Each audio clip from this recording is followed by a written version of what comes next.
Yo, what's up, everybody, and welcome to ADHD Gamer Presents the Podalorian. This is technically this is episode 4 for us, or episode 3? This is our episode 4. This is our episode 4. This will be about Chapter 5, the Gunslinger.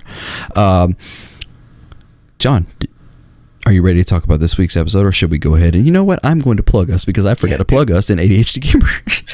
I'm looking at you like, wink, wink, plug. Yeah. Plug. I definitely forgot to plug this show. So, guys, you can check this show out on podcast services around the globe. Make sure you search for the Podalorian. If you not sure what the Podalorian is, for some reason you came in Chapter 5. I'm not sure why you did that, but thank you for listening anyway. This is a basically Mandalorian spoiler cast, Easter egg, stuff of that nature. You can check us out on youtube.com/ADHD Gamer Podcast. Also check us out on facebook.com/ADHD Gamer Podcast and Instagram, same name. Now that I've done my plugging talk, John, I'm going to let you take it away with the show and just go ahead and hop right into this episode. Good. Well, I'm going to ask you a quick question. What did you think about the episode? I personally thought it was... If I'm going to rate it, I'm going to give it a 7. It's probably I want to say it's probably my least favorite episode. I would agree with that. It's a good episode. It is a good episode. It does put some stuff in there. I'm starting to... This show is being very video game like it's in, you'll understand it when I say why. So in MMOs, there's this thing that people hate doing called fetch quests. And I feel like Mando does a lot of fetch quests, and it's you see a bunch of video game stuff in here. I just found it funny, but this episode was it was good. It was a really good episode. It really was. I just liked it less than all the other ones. There wasn't much to. I don't know if there was setting up anything. I think I didn't like it much because there wasn't a lot of Baby Yoda. That's literally what I said to my wife right after we finished watching the episode. there's not a lot of Baby Yoda there. She looked at me. She's like, "It was okay." I said, "You said that because there wasn't a lot of Baby Yoda." Well, yeah. Duh. I mean, it's kind of duh. It's kind of what it is, man. I mean, it is my least favorite episode, and I understand there has to be fillers, and there has to be like something that sets something up, and I feel like this is probably one of those episodes that it may be not necessarily setting something up, but maybe foreshadowing. Who knows? Mm-hmm. But it was a lot of cool little Easter eggs, so I'll give it about the same rating. So Ain't a big deal. So let's hop right into it. We got Chapter 5 called the Gunslinger. We open up and Mando's in trouble. He's having a big this little dog fight out in the middle of space. Yep, just getting shot at. Expect nothing less. Yeah, I know, right? Baby Yoda's just chilling in the thing, like, fuck it, whatever. I don't have to worry about this. His engine gets taken out by this guy, and he uses his fucking line. Fuck, what was the line? Oh, Jesus. John, do you not know the line? I can bring you in hot, or I can bring you hot, or I can bring you in cold. Yeah. What the fuck are you doing with your life? I don't know, man. I'm so tired. Oh my god. But you know what? Mando hits the fucking brakes that we've seen typically in so many fucking Top Gun. Yes, that's the one thing I thought about when Top Gun is my favorite movie of all time, and the first thing I thought about when he hit the brakes, I even said it as he's flying away, and I said, man, he just hit the brakes and he'll fly right on by. And I was like, yep, there it is, game time. Exactly. That was awesome. So many movies have done that. Even like Jedi, Return of the Jedi did that. Yeah. So, his ship breaks. There's not really a lot going on. He fucking destroys this guy that's coming after him, and he goes and lands on this little planet. You may have heard of it. You may not have. Tatooine. Mm-hmm. Yeah. Immediately, it's Tatooine because he's starting to go land, and he says, Mos Eisley, which is the main city that we all know where the cantina is and all that great shit from A New Hope, land in Bay 35, which...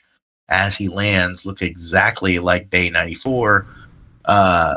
Oh my gosh, I can't remember. Anyway, looks just like the bay that the Millennium Falcon is sitting in right there in A New Hope. No different. I thought that looked familiar. I can't. I'm not very massive with lore and with trying to remember. My memory's horrible with shit, and it's been so long since I've watched the original trilogy. But that bay did look really familiar though. Like when I was just watching it, like it's like, man, that looks familiar. And I couldn't put two and two together until you just said something about it. Oh yeah.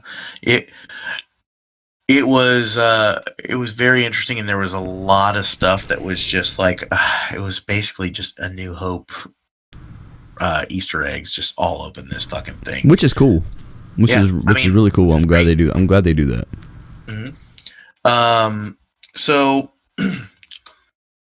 Mando lands, and we see this like Jerry curled ass woman walking.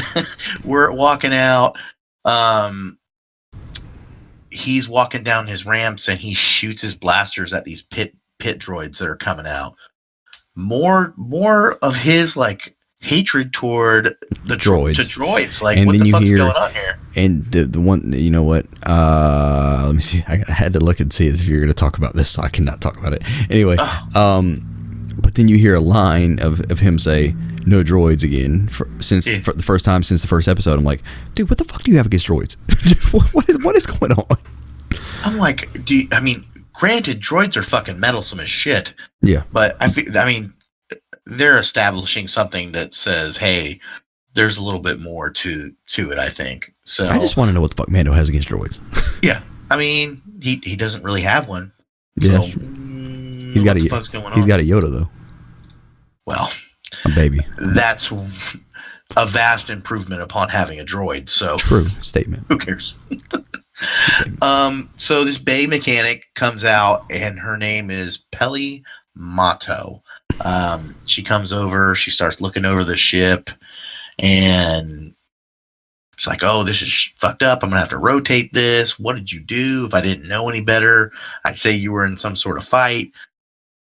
Come on, girl. You knew he was a fucking Mandalorian. Of course he was in a fucking fight. Of course he's in a fight. Don't play dumb. So he hands her over some credits, which would be just enough to pay for the docking fee, blah, blah, blah. Not a lot goes on here. He just kind of says, all right, we'll see you later, and locks up Baby Yoda inside the ship. Not well, but he locks Baby Yoda in the ship. Dickhead. Lock the baby up. Immediately I knew after that, I'm like, yeah, there's not going to be Baby Yoda in this, is there? Mando does not know how to take care of a child. Obviously not. I mean, he's growing. He's learning to be a dad. He's trying to learn. I know. Also, this thing is probably like 15, 20 years older than he is. I know, but he's a dad. It's true. It's true. My kids are 20 years older than me in the mind. Oh, yeah. That's awesome. Well, Mando decides he's leaving the thing. He's going to find some work or something. And as he's walking along, he sees multiple trooper helmets just put onto Pikes. They're bloody. They're fucking ugly. You know, it's definitely sending a message saying, hey, the Empire's not here anymore. Those helmets look so fucking cool too. I know, dude, man. I just, if I could afford, like, buy that prop, I would. I'd have it sitting right in my fucking living room or use it as my Christmas tree. Like, that would be great. Like a Christmas tree topper. That'd be awesome. Oh, yeah.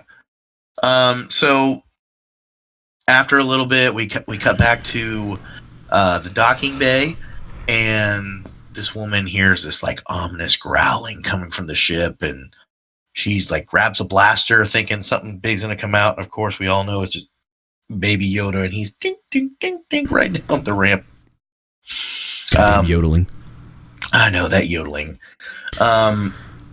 So she decides to take care of it because she's like, hey, I might get a little money out of this. And then we flash over to the cantina scene. So this is obviously the same cantina from A New. It's literally across the street from the docking bay. Mm-hmm. We go in there, and this next fact is not necessarily a fact 100%. There 100%. Was a 100%. There was a droid that came in with a pink and white color scheme, and automatically that makes me think of R2KT. And if you don't know what R2KT is, I do not. Please explain to me. Sure. R2KT is a droid that was made up for a little girl named Katie, who she had terminal brain cancer. Okay. This was several years ago, and so what the Droid Builders Guild did was, all right, we really like this girl. This girl's got a great story. She said she loves Star Wars, and one of the things she said was she wished she had, and this was kind of on her deathbed, she said she wished she had a droid like R2-D2 to watch over her and keep her safe. Well, Droid Builders said, that's it, we got to do. And I think it was the daughter of one of the leaders of the Droid Builders Guild, and I'll keep moving on. But basically, they made this droid and put it beside her bed so that it would operate and all this other different stuff. And this kind of seems very similar to that droid. So it's a great little heartwarming story. Yeah, that's pretty cool. I love that. I love that. I didn't know that. That's pretty cool. Yeah. So it looked reminiscent. It wasn't the same. It's obviously not an R2 droid. It's got more of a conical shape. I would say it's kind of a weird shape almost. Yeah, it's more like the shape of the droid that they almost buy in A New Hope, where the one that gets that kind of blows up. Yes, because R2 blows him up. Yeah. So Mando goes up to the bar, starts talking to the robot droid bartender, and he's like, hey, the bounty hunters guild's not here anymore. We don't do that. And some douchey looking kid in the corner. You almost said douche canoe. Well, yeah, I did. But he is a douchey ass young kid. He is literally sitting in the same spot that Han was sitting, with his legs up, just like Han does, where he shot Greedo. In the same booth. Good old Han. This douchey ass kid is called Toro Calican. He offers Mando some work to help him with. Basically, he's trying to act like a badass, but really he's just a fucking noob that wants to join the Bounty Hunters Guild, and he needs Mando's help. He offers him all the fucking money that he's going to get off of this thing to find Fennec Shand. And she's basically this badass assassin that's killed for the Hutts and all sorts of different shit. I could be wrong, but that name has never been said before, right? Like, that's the first time we've heard of that name. Yeah, I thought it was going to be, and I just forgot. But no, it's a new name. Okay, I was making sure because for some reason the name sounded really familiar when it looked up, and I tried to look it up right when it hit, and I didn't find anything. And I was making sure because it just sounded familiar for some reason. I felt the same too, and I'm glad you felt the same way, because I looked at that name or heard that name, and I saw the character being what is her name? Wing-Nay something. I can't remember. Anyway, the Asian woman, and thought, man, this has got to be a fucking character. Like, this has to be important. I never said before. I Googled all sorts of shit, couldn't find anything on her other than what had been said in the episode. Right. I don't know. Maybe I feel like this is going to be a little bit more important later. I mean, they did get a big character, a bigger actress, for this role. So it seems like maybe there's more to it. Besides what happens to her. Yeah, besides what happens to her. We see the damn tracking fob. The Mando agrees. He's like, you give me the money, bring speeder bikes, and give me that fucking tracking fob. And the dude just destroys it. He's like, nah, you're red flag number 1. Red flag number 1. This kid's fucking unstable and stupid as shit. Red flag number 1. Which makes me wonder about these tracking fobs. Like, how are they tracking these people? What are they doing it by? DNA or something? I know, it's kind of weird how because the fobs are nothing but like a little small box and it's just beeping, and as you get closer, it's just very weird that that's how they're tracking. Because like you said, there's no other way that we can think of that they can do it besides maybe there's unless there's an implant in your body or something. Yeah. I really what's really weird. I kind of want a backstory on the trackers. on the I do, fobs. and I've tried to research it, and there's nothing on those fucking trackers that I could find. So I'm just wondering, because I started to think about, and I don't know if I can't remember how far, if you've seen the Clone Wars or how far you got in there, but I didn't get far in the Clone Wars again. I forgot how annoying it was to try and watch some of them episodes because a lot of them episodes don't matter. So yeah, there's a lot of filler. Yeah, there's a lot of filler episodes in there. I forgot, so I just stopped. Yeah. But the chip they put inside the brains of the stormtroopers, that's an important episode near the end. I'm wondering, it's kind of like it's actually like an organic material that they put in there, and that's how they execute Order 66 to kill all the Jedi. So I was wondering maybe if it's something like that, or maybe this thing is just legitimately just tracking these people. It's weird, but I automatically assumed that something had to be injected inside them, some sort of tracker, but who fucking knows? Hopefully we'll get an episode where that explains that. So Mando goes back to the docking bay, and he scares the shit out of this Pelly and the yodeling. She freaks out. Baby Yoda starts whining and screaming. This docking bay woman just starts yelling at him. She's agreed to go ahead and start fixing the ship a little bit, doing her thing. He thanks her, and that kind of throws her off a little bit. She's surprised that he thanks her for watching the yodeling for him. And she, of course, tries to get a little bit more money, but whatever. He walks outside and meets good old Toro outside with some speeder bikes from bikes. He is a super douche too. Like, just the way he talks about things, man. It's kind of one of the things where you can tell he's like a massive douche. Yeah, he's just a Hondo wannabe, or a Han wannabe is what he seems like, and he's just super douchey about it. Like, Han's a douche, but not that kind of douche. Han's a douche that he knew he was a douche. Yeah. Like, this guy was just kind of like, yeah, I'm going to be a douche, but I really don't think I'm a douche. But he also had a little suave and charm with him, too. Not like, I'm some fucking noob douche that doesn't know what the fuck they're doing either. Right. So then we have this dramatic scene where they're riding off on their speeder bikes in the middle of the sands, and they're kind of doing a little back and forth kind of thing. It was an interesting scene, but I think it was just taking up time. But eventually they come up to a sand dune, and they stop, and they see a couple of banthas with some Tusken Raiders kind of just sitting around there. And Toro goes to kind of investigate a little bit. Mando's still sitting on the bike, and there's these two Tusken Raiders standing right next to him. Scares the shit out of Toro, and Mando just knew that they were there. And I'm sure he thought that was funny as fuck. Oh, I'm sure he did. Yeah. One thing he did say is the Tusken Raiders, they think that they're the locals and everyone else is just trespassing, which is an interesting kind of thought process. And I guess that's exactly right, because you see them in the episode 1. They're like, we're just going to go to the race today and start shooting at people. They don't belong on my fucking planet. Oh. So one thing I really thought cool, being a sign language nerd. Sounds like Americans. Yeah, no shit. Sounds like Americans. It is exactly what fucking Americans do. My goddamn country. Get out. Get the fuck out of here. Get out of here, boy. I'll kill you. Okay.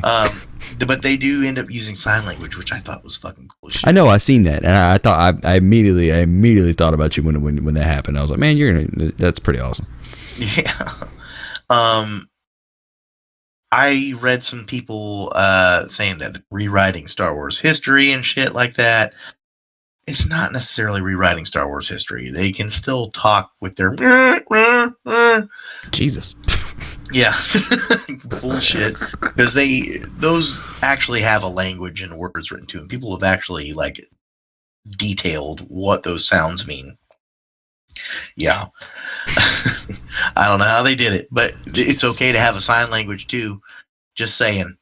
So Mando ends up communicating with them in this basic sign language and trades Toro's binoculars for it, and they allow them to go on their lands. And they take off and they start going through, and a brand new set of binoculars, by the way. Oh yeah. Oh, they were brand spanking new. Poor guy. Poor fella. Guy said, yeah. Mando said, yeah, they were. Yeah, they were. It was awesome. As they go along, they find a dewback just dragging somebody along. And they're like, it's a trap. Immediately. Immediately.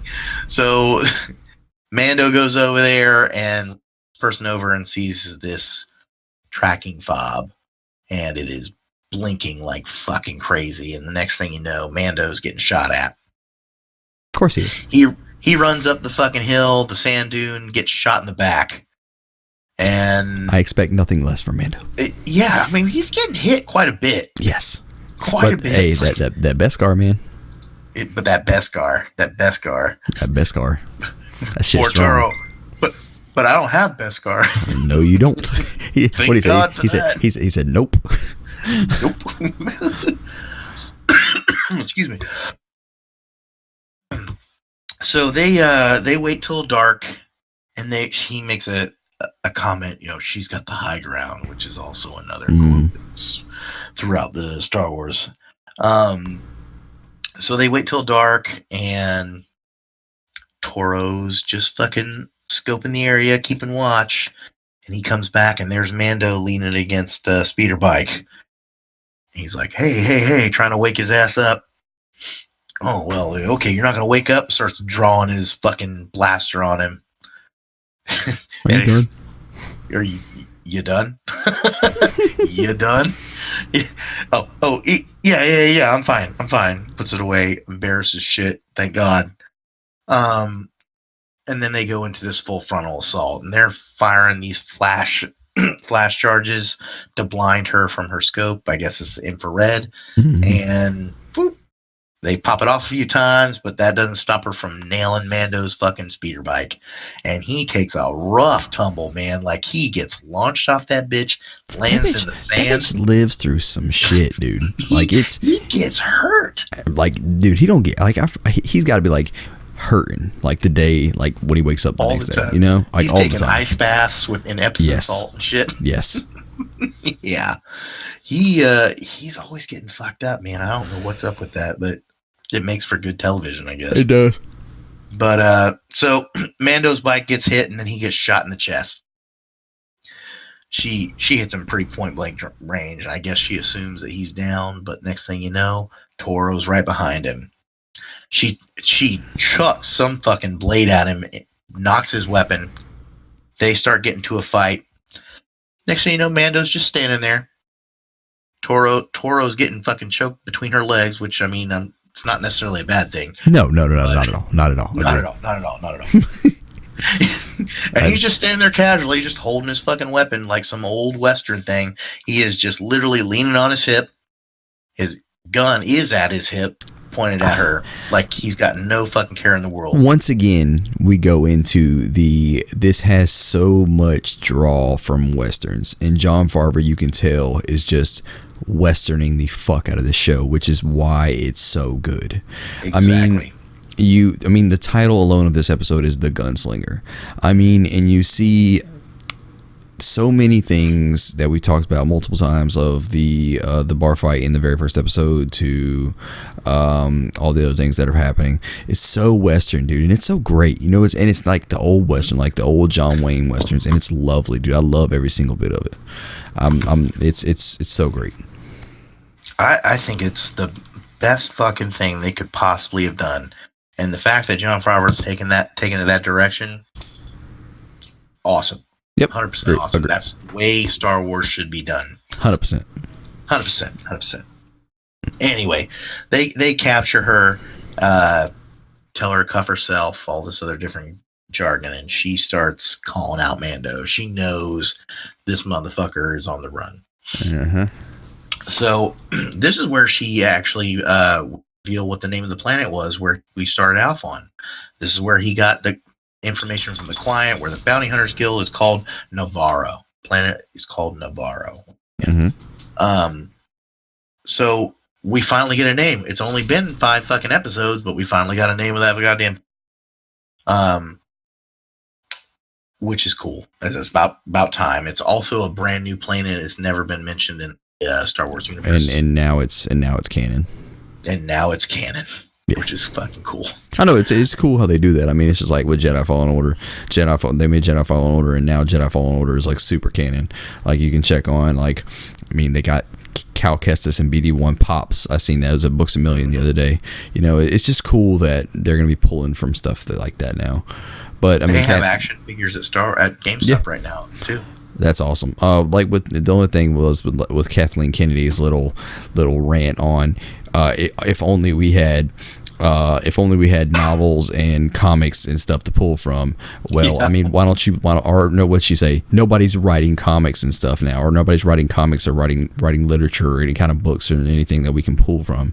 Well, why don't you go? Yeah, she was like saying that we don't have source material for it. Why don't you go look at some of these non-canon books that are here and just pull from that shit, because they're all fucking wonderful. You know, almost all of them are like, even one of the first books I read was the Obi-Wan story, and that was fucking great. And I don't see it as a kid, and I don't understand how that can't be canon. Like, I don't understand why they don't let these people, because they're writing good stories. Like, if they were writing shitty stories, then yes, I fully understand. Do not let those people have that, you know. But you're talking about actual good writers writing actual good books that people are loving, multiple reviews, multiple bestsellers, and you don't want to let that shit be canon. Why not? Like, you know, it just doesn't sit here with me. Like, why? But I'm sorry, I went off on a tangent. I think it limits their ability to create new shit. You know what I mean? Like, and that makes sense. They don't want to accept it right away. And they may do that, and especially with some of the stuff they've been talking about with Darth Sidious coming in, and they're going to have new force powers shown. Mm-hmm. That doesn't mean they're new force powers. It may be just they're not canon force powers, which makes me think that they're going to do the essence transfer thing. But that's a whole other fucking story, and we'll probably do a show specifically for the new Star Wars or something like that. Mm-hmm. We'll see. Anyway. So he gets captured. She goes on kind of calling his ass out. Toro stays behind while he goes to go find a damn dewback. Well, Mando goes to find a dewback to bring her in. And she starts, "Oh, you can be a legend. You know what? He's got a huge bounty on his head." Trying to talk him into it. Yeah. It's obviously a manipulation. Fucking scheme. Well, ladies, I'm sorry. No, I'm kidding. That penis couldn't be manipulated. That penis could not be manipulated. And that motherfucker was she would have got me. Come closer. Pew, just shoots her right. Like, damn. She probably would have got me. Damn, just shoots her. She would have gotten you? She probably would have got me. She's like, okay, but I'm not taking the cuffs off first. But will you lick my butthole? Oh, Jesus, we just took this show places. All right, keep going. And now it's done. And now it's done. I'm never done. I'm never done. Jesus. So Charlie Mando oh God, that damn Charlie Horse. Now the episodes have to be called Charlie Horse. Nope, it's not there. You're good. Finish your statement. Okay, we're good. So Mando comes back and he finds old girl dead as a doornail, and he's like, "Well, fuck."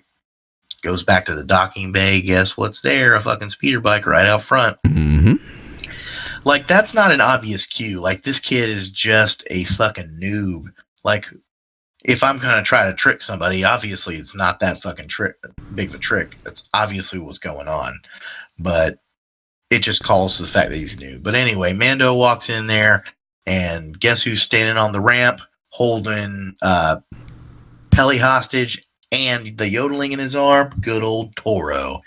Fucking Toro. Fucking Toro.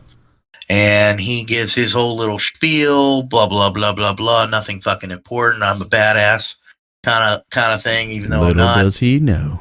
Little does he know. He sends all over Peli to put the cuffs on him, put the binders on.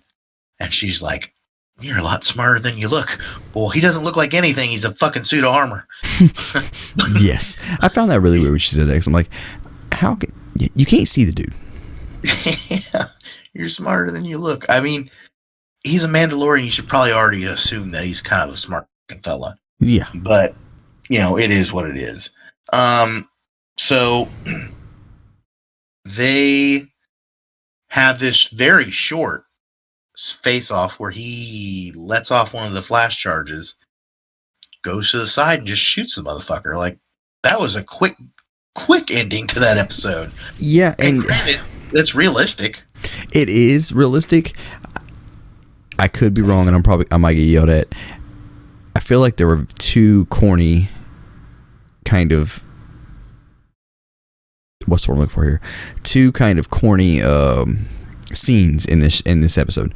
It was this one, and then it was the very first, not the first, like, as soon as you go into the episode, of course, Mando's getting chased by this other bounty hunter, and that scene was okay until Mando hit the brakes, let him fly right on by, and they shot him down, and you seen that little super dramatic explosion of the guy, like, you know, it's like, that's super corny. I mean, that takes you back to the old, like, X-Wings fighting the Death Star kind of thing. It's just kind of one of the things where it was like exactly the same super Star Wars order of like corniness. It was really weird. Those were super corny. I'll give you that to you. But that last scene definitely ended like that. It was quick, like super quick. I was not expecting it to be done that quickly. No, that's what she said. Yeah. So Mando just rips off some credits off this dude's belt, gives it to old girl. So here you go. Will this cover it? Yeah, Jesus, she's quite obviously surprised at the amount of money that she's getting. He goes, oh, yeah, that'll cover it. That'll cover it. And then she does give a little nod again. Orders the little pit droids, says, take the body to Beggar's Canyon. And Beggar's Canyon is where Luke used to shoot womp rats with his T-16. So that's which is mentioned in A New Hope. Because they start talking about, you know, how big the port is on the Death Star. Right. So anyway, finally we just kind of end the episode. There was nothing too special going on except for this one part where this unknown character was wearing a cape. And you kind of assume that he might be a Mandalorian because of the cape and the armor. But the other thing that I noticed is when he walks, you were hearing ka-chink, ka-chink, like he had spurs, like we've seen some of the other ones. So who do you think that is? Honestly, dude, I have no fucking clue. Mando takes off. I don't think Mando is going to stop and pick up her fucking body. So maybe it's one of the other Mandalorians. Maybe they're somebody who has killed a Mandalorian before. Mm-hmm. Maybe it's fucking Boba Fett. We don't fucking know. But I think it's somebody who is tracking Mando for some reason or another. I think we can infer at least that much. I think we can too, especially when it comes to the fact that everybody knows, or everybody's calling him a traitor, if you will. So, and they do want him dead. Like they've already stated that multiple times. They want him dead, or they either want him dead or they want him brought in. So this will be one of those things to where it's going to be cool to see who it is. Yeah. So. Well, I'm really hoping we see more of Gina. Me too. And me too. I'm glad to hear that we're going to hear more about actually get Yoda's backstory before the series is over. Yeah, that's going to be really cool because, I mean, we need it. Like, that's, like, if they didn't put the backstory of that in there, I feel like then we're getting into another Emperor Snoke situation. Yeah. Of not explaining who this is and explaining where Baby Yoda came from and where, like, how it was created and that kind of situation. Are you still on the fondness that you think that the Yodeling is a clone? I'm still on that path. There's nothing that's said to me that can disprove that yet, and I'm gonna just stick with it for now until I get some. I mean, obviously, they're gonna save the best for last. And Right. Explain this during the season finale. Season finale. So I don't know. I'm gonna stick with that theory for now and see where it goes. I think it definitely has to do something with cloning, in my opinion, but we don't know until we find out. So, That's awesome. Being afraid of most Star Wars fans, I'm not going to throw a hard yes on anything. Oh, okay. Well, yeah, don't do that if you don't want to, bud. No. So anyway, but yeah, that's the end of the episode. That's it, man. So we get Wonderful. more of that great art in the credits. What do we? Yeah, that cool. I love. I think I really don't usually watch through credits of TV shows, but watching through the Mandalorian and watching through the art, the ending, and just seeing that art pass by, dude. The art of the show is amazing. Oh yeah, I love the art. Like I would if they sold a book of just the art of the Mandalorian, which I'm sure they will eventually, because normally everybody sells one. I would buy that because I love the art of the Mandalorian. It's an awesome thing, dude. I love watching the end credits. I watch it I watch it every time, and I think it's just good. It's awesome. I never want to watch the credits. I usually turn it right off. Mm-hmm. But they got me in the first episode showing that shit. So awesome. Anyway, buddy, that's all I've got. What do you got? Not much. It was an okay episode. I mean, it was a good episode. Like I said, it was just okay compared to the others. I mean, so hopefully, what do we got left? We got 6, 7, and 8. I believe there's 8 episodes. Yeah, this was the 5th, so we got 6, 7, and 8. We got 3 more. Okay, cool. More. So this will be done before. Let's see. So we get the next one on. Yeah. So we'll be done before the end of the year. Really? The 13th, the 20th, and 27th. That'll be basically the end of it. Damn. It's all good because The Witcher drops on the 19th of this month, and I'm so excited. So ladies and gentlemen, this has been episode number 4 of the Podalorian on Chapter 5, The Gunslinger. Myself and Jonathan here at the ADHD Gamer would like to thank you guys for listening to us and enjoying this with us. Like we said, this will be going on as long as The Mandalorian goes on. Thank you guys for watching and listening. You can listen to us on all podcast services around the globe. Just search for the Podalorian, and also you can check us out on ADHD Gamer podcast on Facebook and YouTube and Instagram. John, you got anything else for the wonderful people here? I'm just gonna say the corny thing. See you later, Podalorians. May the Force be with you. Oh, of course, you would say the corny thing. I'm going to also say that all Star Wars is porn. Okay. All Star Wars is porn. All Star Wars. All video games are porn as well. All video games are porn. Okay. All right, guys. We want to thank y'all for watching. We'll see you guys next week. Later. Peace.